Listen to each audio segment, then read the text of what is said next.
इंद्र की कामवासना। ब्रह्मवैवर्त और पद्म पुराण के अनुसार एक बार इंद्र भ्रमण पर निकले। आकाश से उसकी दृष्टि वन में बनी एक साधु की कुटिया पर पड़ी।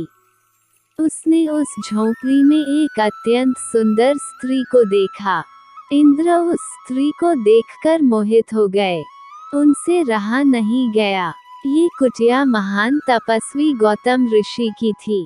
जिस महिला को देखकर इंद्र मोहित हो गए, वह ऋषि गौतम की पत्नी अहिल्या थी। वैसे तो इंद्र के देवलोक में अनेक सुंदर अप्सराएं थीं। वह जब चाहे किसी भी अप्सरा के साथ सहवास कर सकता था, लेकिन अहिल्या की सुंदरता ने उन्हें आकर्षित किया। इंद्र अहिल्या के साथ संबंध बनाने के तरीकों के बारे में सोचने लगे।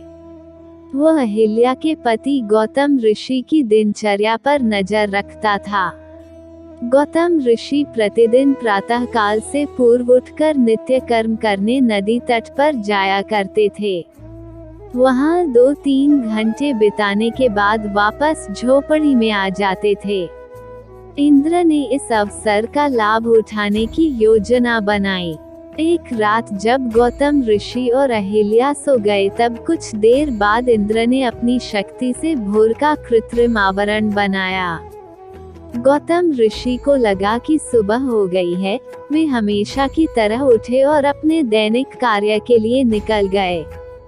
इंद्र ने खुद को गौतम ऋषि के रूप में प्रच्छन्न किया और कुटिया में प्रवेश किया। अहिल्या को लगा कि उसका पति अपनी दिनचर्या पूरी करके आया है। तब इंद्र ने गौतम ऋषि के वेश में अहिल्या से प्रेम पूर्वक बातें की और उससे संबंध स्थापित किया। उधर ऋषि जब नदी के तट पर पहुंचे तो वहां के जीवन को देखकर उन्हें आभास हुआ कि किसी ने धोखे से प्रातः काल का आवरण बना दिया है। वे तुरंत उसकी कुटिया में पहुंचे, जहां इंद्र भेष बदलकर उनकी पत्नी के साथ सो रहा था। ये देखकर गौतम ऋषि क्रोधित हो गए। उन्होंने अहिल्या को पत्थर बन जाने का श्राप दे दिया। साथ ही उन्होंने कामवासना के मोह में पड़े इंद्र को भी श्राप दिया कि उनके शरीर पर हजारों योनियां उगेंगी। वह चाहकर भी किसी स्त्री से संबंध नहीं बना पाएगा। कुछ ही समय में इंद्र के पूरे शरीर में योनियां उभर आईं। इंद्र को अपनी गलती का एहसास हुआ और उन्होंने गौतम ऋषि से माफी मांगी। ऋषि ने इंद्र को क्षमा कर दिया, लेकिन कहा कि एक बार श्राप देने के बाद वापस नहीं जाता है।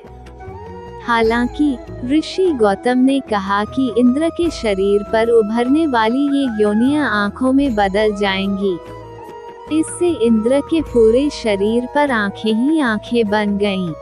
दूसरी ओर अहिल्या ने गौतम ऋषि से ये भी कहा कि उन्हें इस बात का बिल्कुल भी आभास नहीं था कि उनके भेष में कोई और उनके साथ सोया है। इसमें उनकी गलती नहीं थी। उनके मन में छल कपट की भावना नहीं थी।